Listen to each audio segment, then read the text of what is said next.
Hi, it's me. Listen, before we get into the intro and all of that, this may sound weird, and I'll explain why.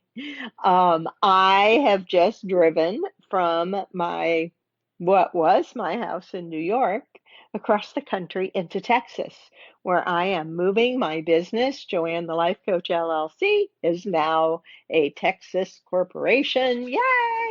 And I am in Waco, Texas.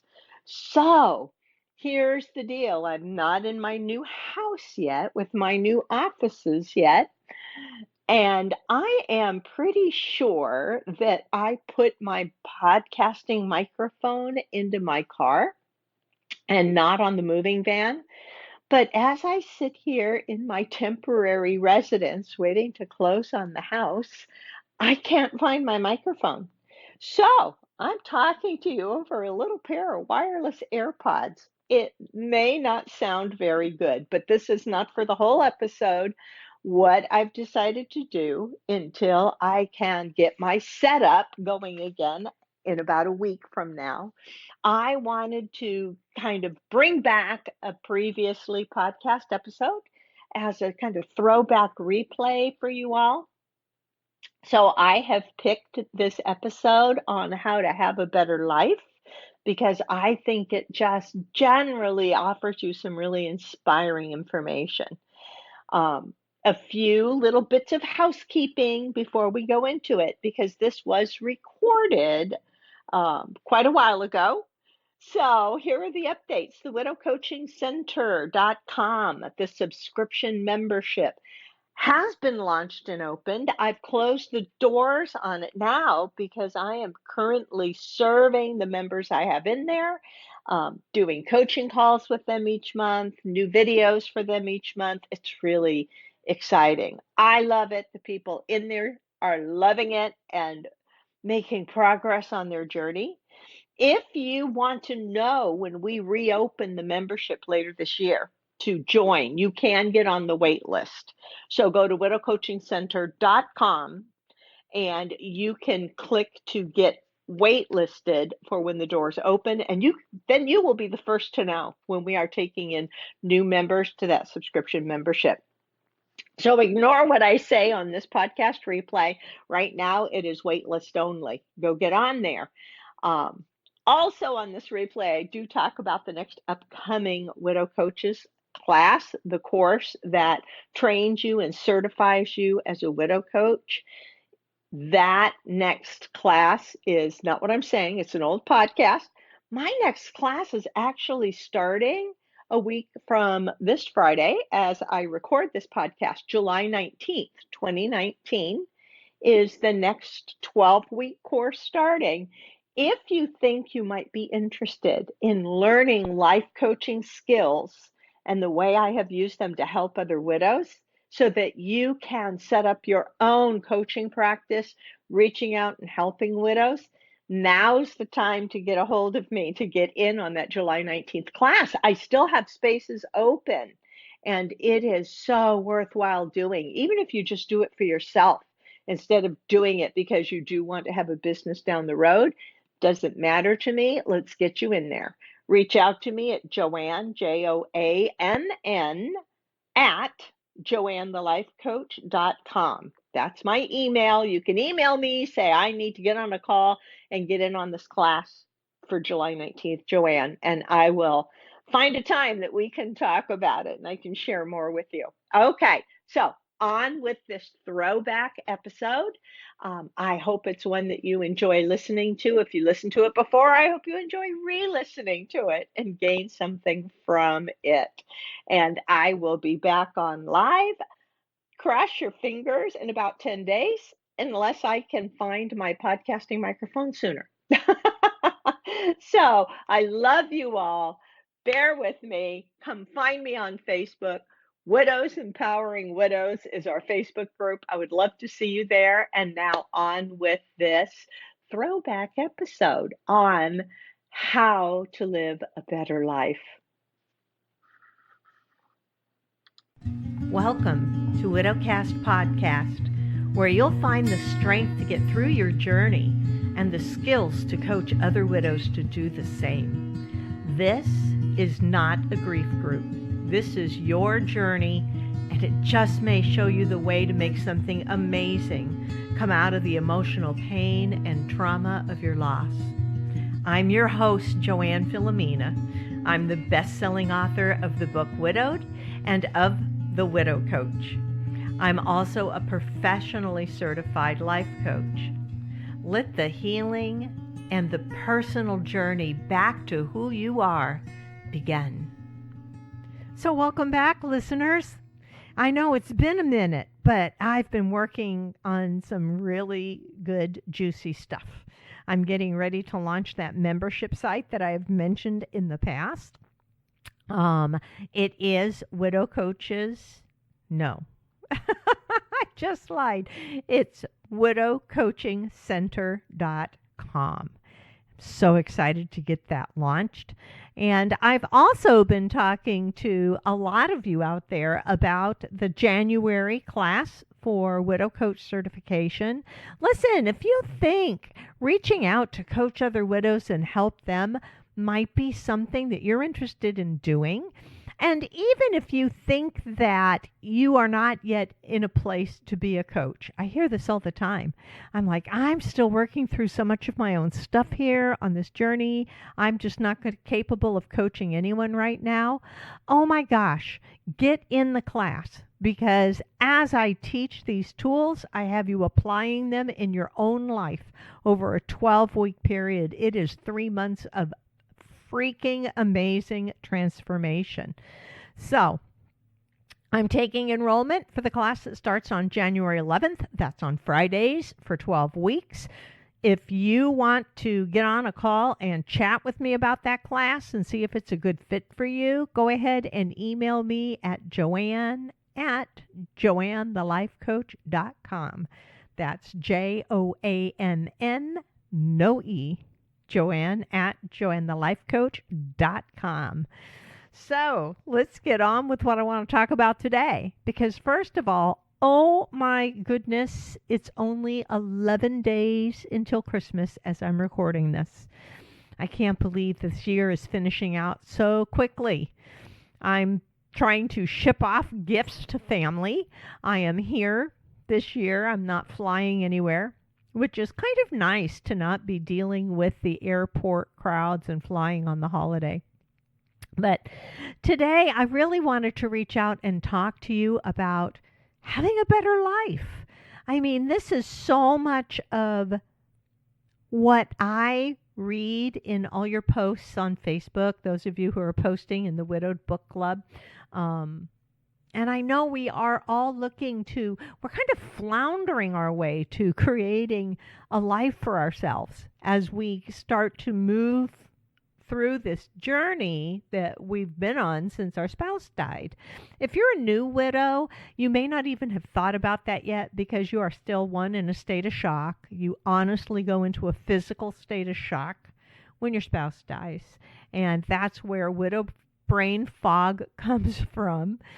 I think the brain fog lasts longer than the state of shock. I felt like I was coming out of the state of shock. At first I told myself I was okay. Is that good? Like, I talked to a potential new employer about 10 days after Jim died, and I accepted the job and said I was fine. Seriously. And I did take like an extra week before I started that new job. Is that crazy? But I was so scared for not having any income that I was just going to grab that job. And I really thought I was okay. Meanwhile, I'm like walking around in a semi-coma or something. And it wasn't until I think it was about 6 months out that I really began to look at the world around me and think, oh my gosh, I really have just been in such a strange place for the last 6 months. Even though I thought I was okay, I was still in shock. I was still coming through this shock. And the brain fog and the inability to focus lasted even longer than that. But you will come through it. You will. You don't get over losing your spouse. Forget that. I don't want anybody to come at me about that. Don't at me.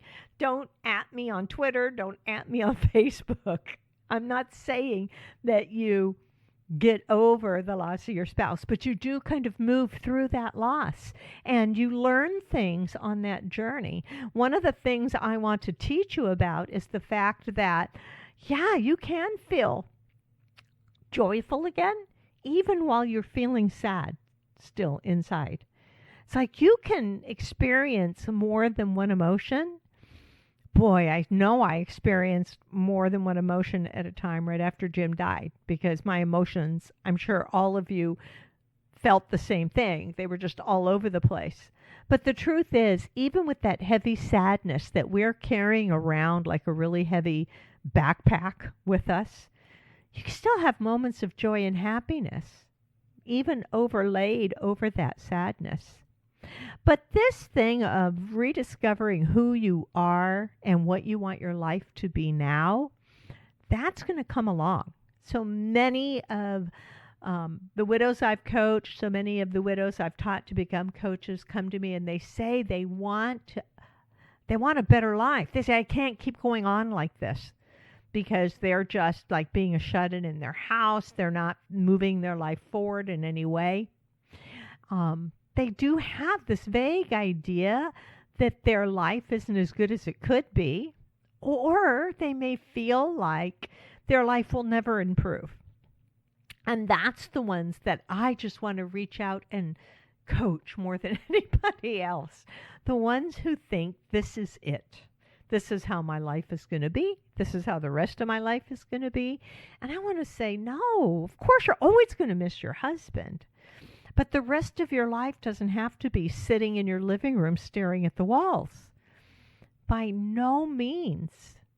So, what does it mean to you to build a new life?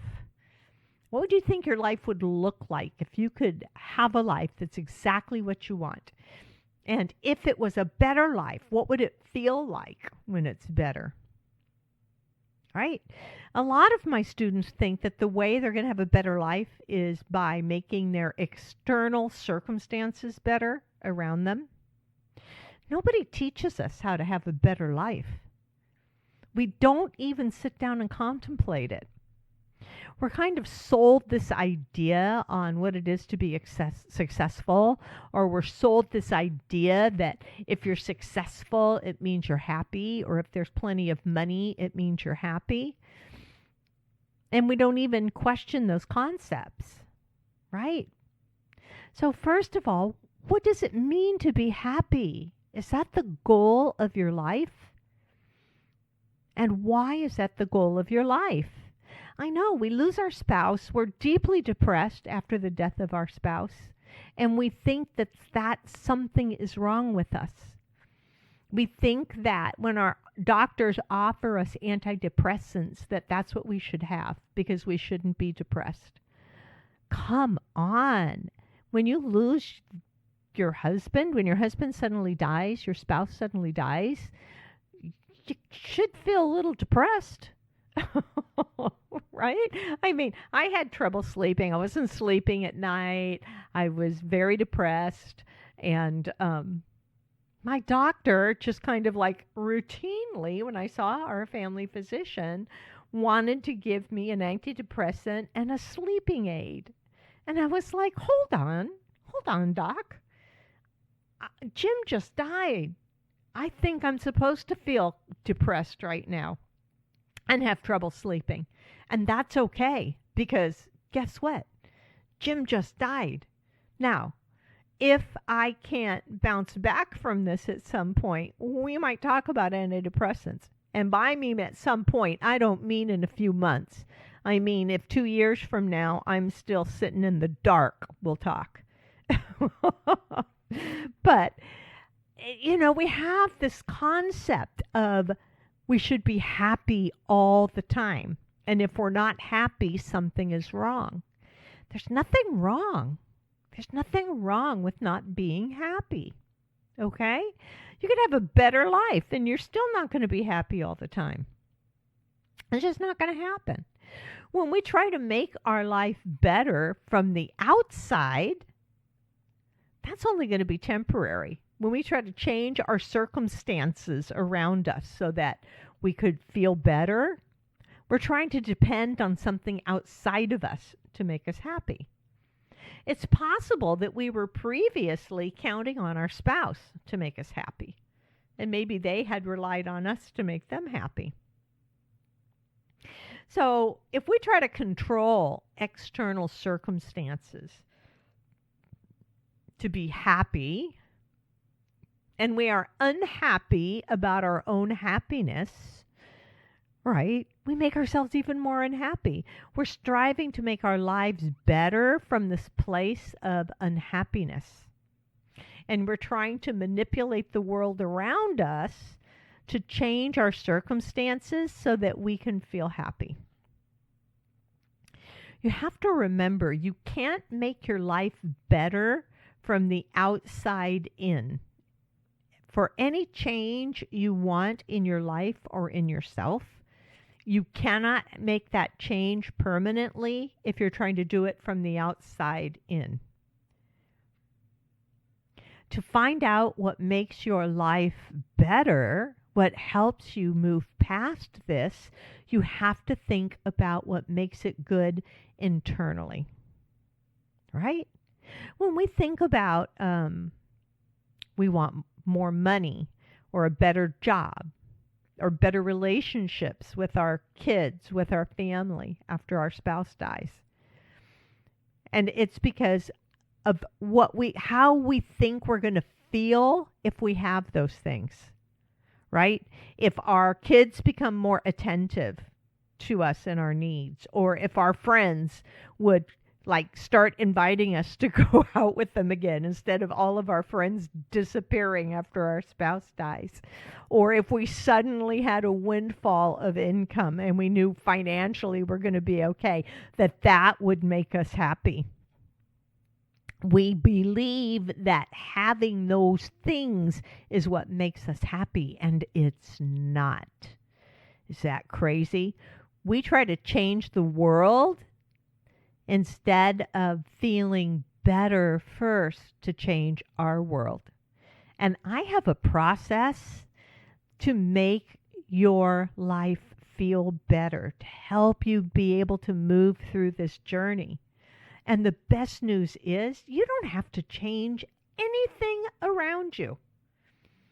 But when you start doing the interior work for yourself, don't be surprised when a lot of things change around you.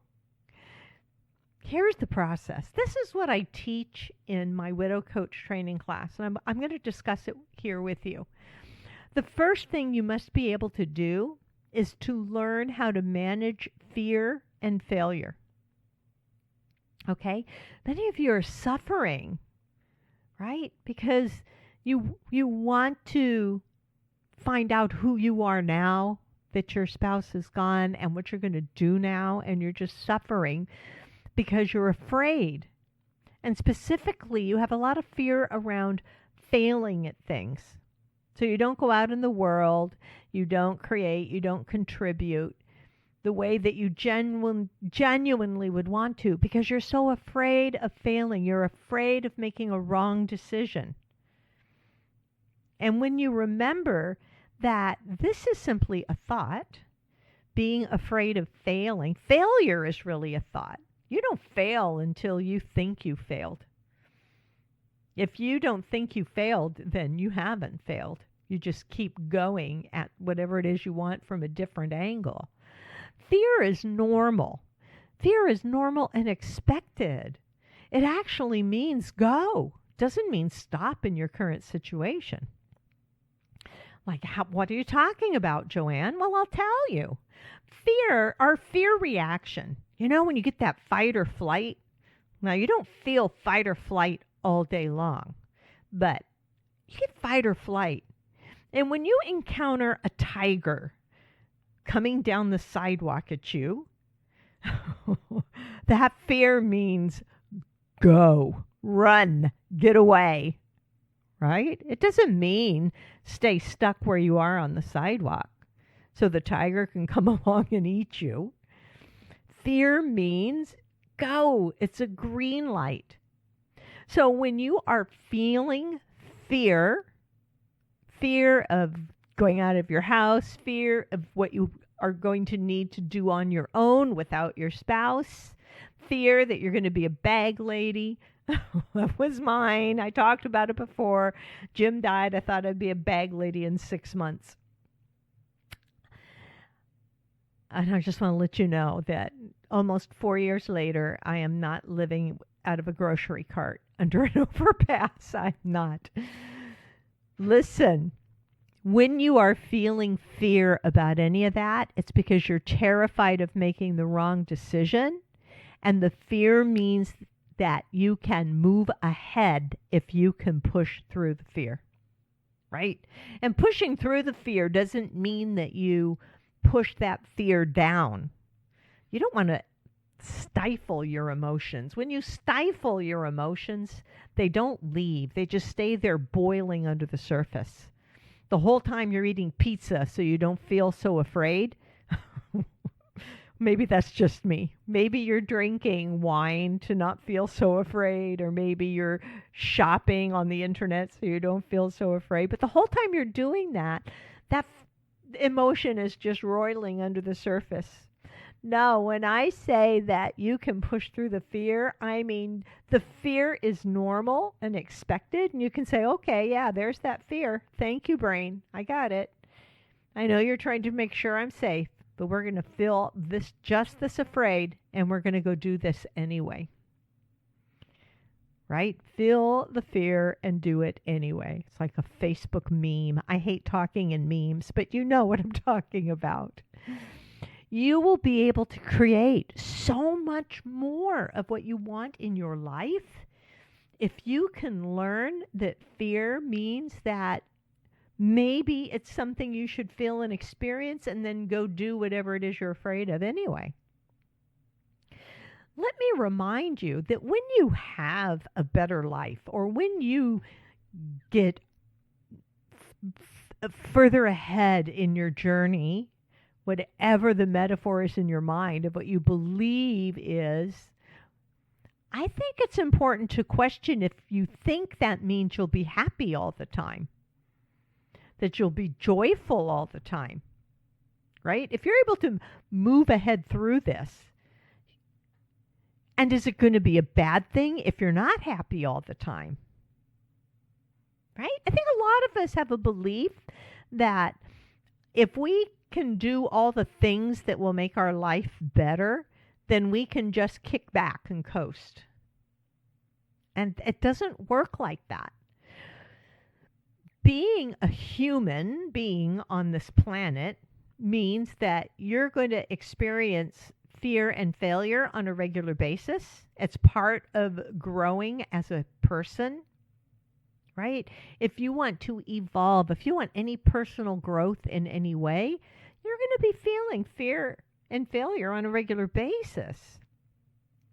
So the first thing I teach is to manage and be comfortable with the sadness, the fear, the failure, because they're not going anywhere. Especially if you want to live some extraordinary new future for yourself. The sadness we may carry with us always. I talk about it as being like a backpack that we've got strapped on that's just always going to be with us. That little bit of sadness. You can feel all kinds of other emotions in addition to it. It doesn't preclude happiness, for sure. But here's the truth. As human beings, we experience uncomfortable emotions about as often as we experience wonderful emotions. It's the contrast, and it's part of what we need as human beings. It means you're a human being if you feel afraid sometimes. It's being a human being if you feel depressed sometimes, if you feel embarrassed over certain things, humiliated about certain things. You are human. And you wouldn't even know what happiness really feels like if you hadn't experienced the other end of that spectrum, right? You have to have that contrast in experience. We weren't set down on this planet to just feel joyful all the time because we would not notice joyful if we did. I think that the powers that be, the universe, God, whoever it is that you pray to, I think they would be pretty ticked off if we didn't notice joyful when we got to have it. Right? The only way you're going to notice joyful is if you've experienced depression, sadness, grief. Okay? So, you want to be able to be comfortable with your own sadness, your fear, all those other emotions that come up that don't feel good. It's like you can allow those. They go off in waves. They come back. They go off in waves. I know, especially for a newer widow, it's overwhelming. There were times that I would see just some simple little thing that would hit me like being punched in the gut. And I would end up curled up on my living room floor in the fetal position crying because the grief was so intense. But that didn't mean that I could not get up and, after letting that wash over me, be able to function again because I allowed it. Now, I want to talk about anxiety because many of you tell me you deal with anxiety, and know that the anxiety is the fear of feeling the kind of emotions I'm talking about. And after losing our spouse, our feelings are all over the place, and it makes us feel out of control, right? Like we're out of control of our emotions, and that scares us. We're feeling things that we just can't even comprehend. I know that I was aware because I studied psychology. Before Jim died, I studied psychology. So I was well aware that many people in grief feel anger towards the person that died. And I remember waiting for that anger to come and thinking, how could I be angry at him for dying? How could I be angry? This is ridiculous. And then somewhere, maybe like 8-10 months out, I got really mad. I got really pissed. And it was there. And then I was really kind of knocked back on my heels. Like, how could I be feeling this when I know it doesn't make sense to be angry at him? But I'm feeling it. So, yeah, I had high anxiety about feeling those things. And it felt out of control. But if I had gotten anxious, continued to be anxious about feeling the anger, how long would that have gone on? Oh my goodness. But instead of allowing myself to continue to be anxious over the thought that I was angry, I was like layering on the emotions, you guys, layering on the personal punishment, right? I sat down and I just allowed the anger, and I thought it through, and I tried to track it back to what it was I was thinking about that was making me feel so angry with him. And I was able to move through that. And the anxiety left like immediately. As soon as I sat down and just started to really get in touch with the anger, it let go of the anxiety over it. But you know, even before Jim passed away, I know I had high anxiety about experiencing negative emotions. How do I know that? Because I constantly struggled with being overweight for much of my life. And I know that I tuned out those negative emotions by overeating. I mean, you know, cookies always makes sad or lonely feel better, like for about 5 minutes, right? And then sad or lonely is still there. Popcorn and wine can kill all those emotions of stress after work, except the stress isn't really gone. I've just pushed it down while I'm sitting there eating popcorn and drinking wine after work. Then I learned my emotions dissipate quickly if I open myself up to that part of the human experience, the part that isn't comfortable, right? The things that don't go the way I planned, or people say things to me that are not nice, or something unthinkable happens, like your spouse dying. I realized this is just part of life that isn't 100% happy all the time. This is the part of life that isn't joyous all the time. It is what it's meant to be, a human on this planet. Half the experiences we have here on this planet are going to provide contrast to the other half. So my anxiety just dissipates as soon as I open up to it, right? Pain, frustration, worry, doubt, whatever it is, you can just open yourself up to it and stop being resistant to it. You can just feel it. For me, humiliation is like one of the hardest ones. And I have learned to open myself up to humiliation and ridicule and rejection. All those, I mean, I'm laughing because it really sounds awful. Like, what a good sales job, Joanne. Let's sell them on life coaching by telling them, look, you can feel rejection and humiliation. We're going to experience all these wonderful things. Look, you're going to experience these things one way or the other. But learning how to allow it and learning how to manage your thoughts to see what it is you tell yourself that creates those emotions, that's everything. That's everything. It's an amazing way to release so much of the anxiety that we experience on a daily basis, right?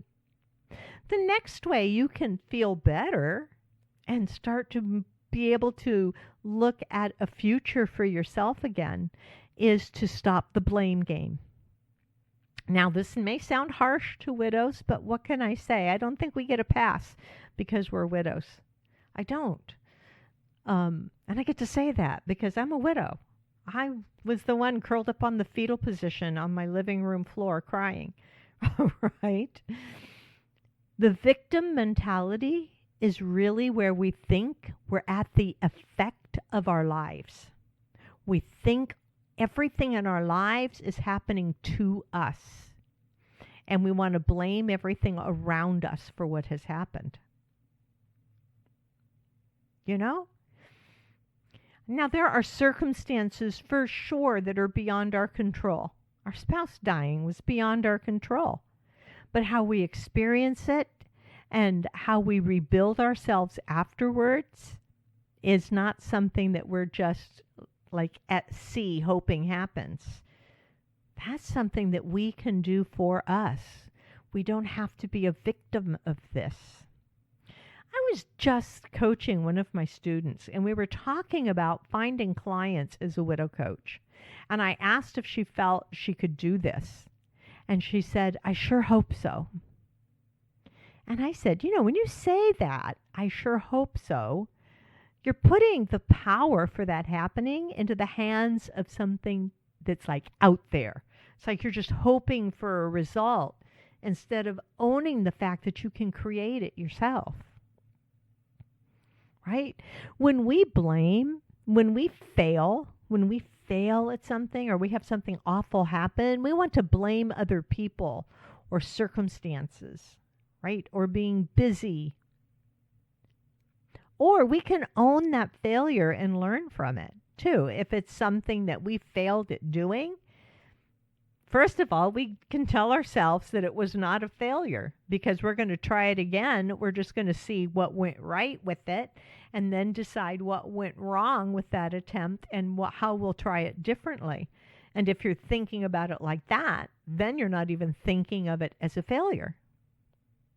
It becomes a stepping stone, a building block.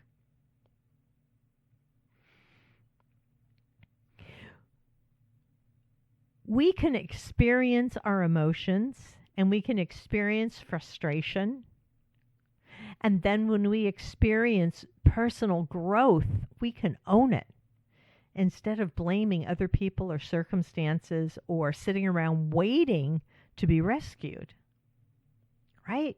One of the biggest pieces of owning your own life and being able to move forward in your life again, despite the grief, despite the fact that your husband is no longer right beside you.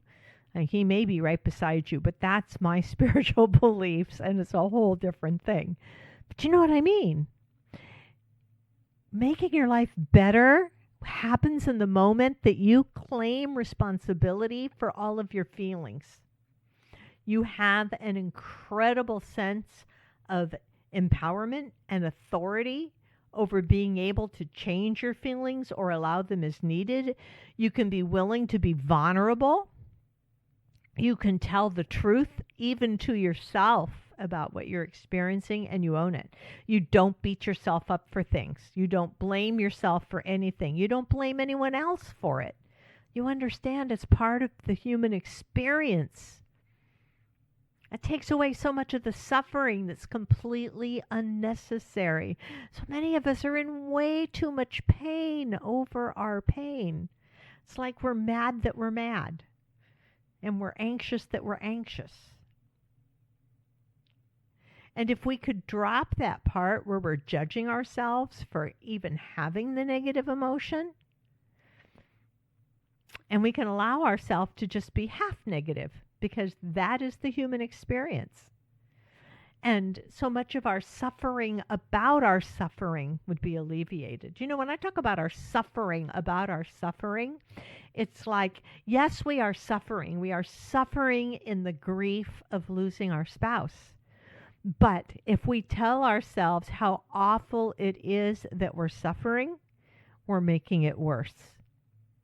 We are suffering about our suffering because we think I should not still be suffering this way. And now I'm suffering that I'm still suffering this way. Do you see how it compounds it? Doesn't mean that you'll no longer be in pain. It just means that you'll have peace and acceptance around the pain that is part of that experience. So I've been teaching a lot about feelings, about emotions, and I did that 3-day challenge in Facebook on creating confidence, which was really fun to do. And that's one of the things a lot of my students want, right? They want to create expertise and they want to have confidence that, you know, once they're a certified widow coach, they want to have the confidence to go out there and be able to help other widows. They want to develop that skill further and prove it out in the world. And they think that when they do prove that skill out in the world, that then they will experience confidence. But the truth is, one of the things that's required to feel confidence is courage. You have to feel the courage to go out there and reach out to coach another widow once you're a certified widow coach. You have to be able to produce so you can generate the confidence, right? First, you have to have the courage to go out and try something before you can be confident about it. Confidence isn't something that's just waiting in the background until you've developed enough skill that you're like, oh, well, now I'm confident. I can go do this. No, you got to be afraid first. We're afraid of a lot of things. We be afraid first.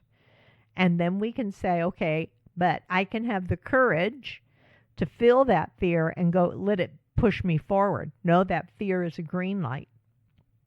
And then you go after it and you do it. And that's how you develop confidence.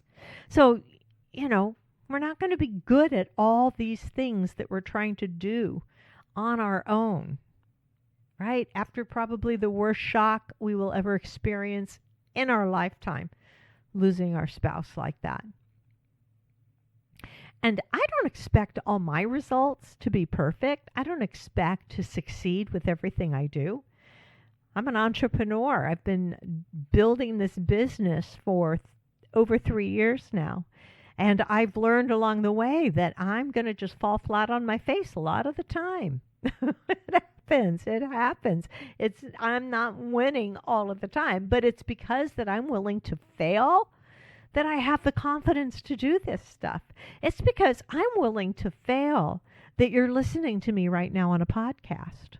I was terrified the first episode that I tried to record, and terrified at the thought of putting a podcast out there on iTunes.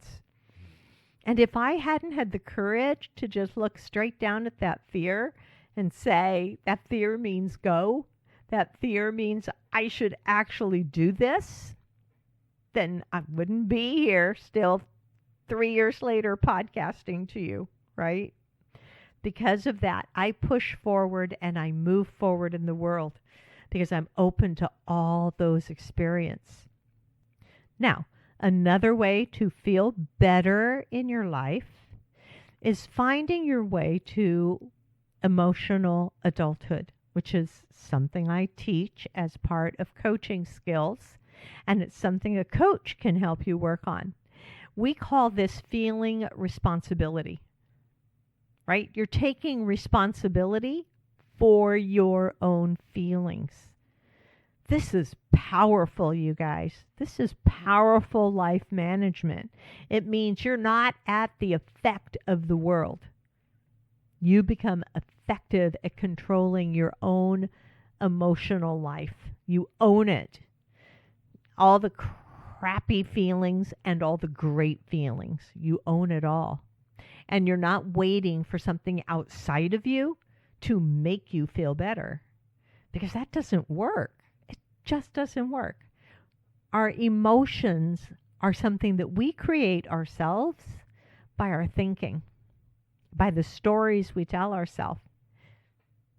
So when you start owning your own judgments about yourself and other people, and you start thinking in a more deliberate way that create emotions that'll serve your life, you start moving your life ahead.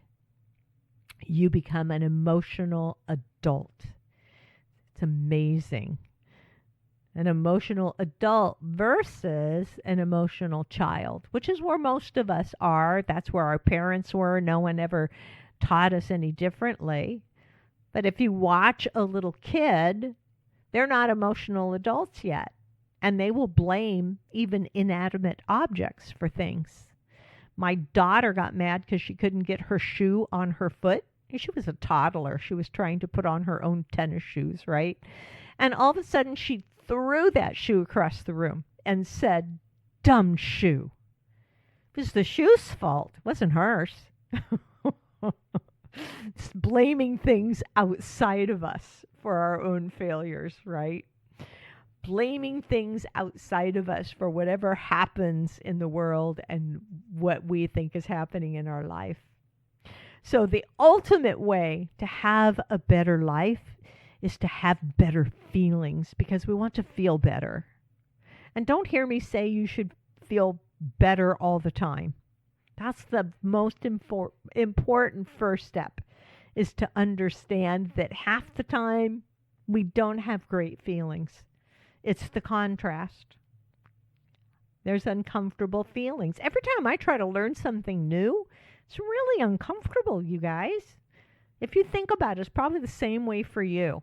When you have to try to learn something new, it's like, oh God, it can be excruciating. Especially a new piece of technology. It's like, I don't know how to do this. But once you do it a few times, then it starts to just come natural, and then you're confident with it, and then it's fine. The first step to release your suffering about your suffering is to stop being unhappy about your unhappiness. Right? You want to own that. You want to say, and you get to choose it. When I say you can control your own emotions, you can manage your mind, it doesn't mean you're going to manage your mind to feel happy all the time. We would not, most of us would not have chosen to feel happy when our husbands died. We weren't like, yahoo, woohoo. No, we wanted to choose to feel terrible about that. And I can choose to feel terrible about that anytime I want to. I can sit down and feel terrible about that. That's my choice. If I hear about somebody abusing their dog, I'm horrified. Horrified doesn't feel great. If I was going to choose to be happy all the time, that means I would have to feel happy even over someone abusing their dog. No. I don't want that. You get to choose to feel how you feel. But in choosing to feel how you feel, that means you're going to own it. You're going to know it's not coming from outside of you. It's not other people making your feelings hurt. It's not your family making your feelings hurt. It's not the circumstances of your life that's making you feel bad. You own it. You are choosing to feel that way, and you get to do that. Right? Just like you get to choose to feel happy, you get to choose contentment, you get to choose solitude over loneliness. That for me was a big one, because I felt so lonesome, right? We're like, oh, I'm so lonely because I'm alone. And then all of a sudden one day I went, wait, being alone isn't an emotion. Lonely is how I'm choosing to feel about the fact that I'm alone. And if I get to choose how I'm going to feel, I can choose something different.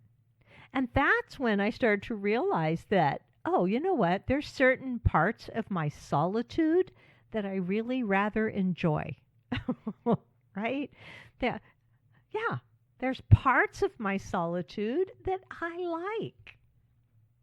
So, and it changes everything. It changes everything.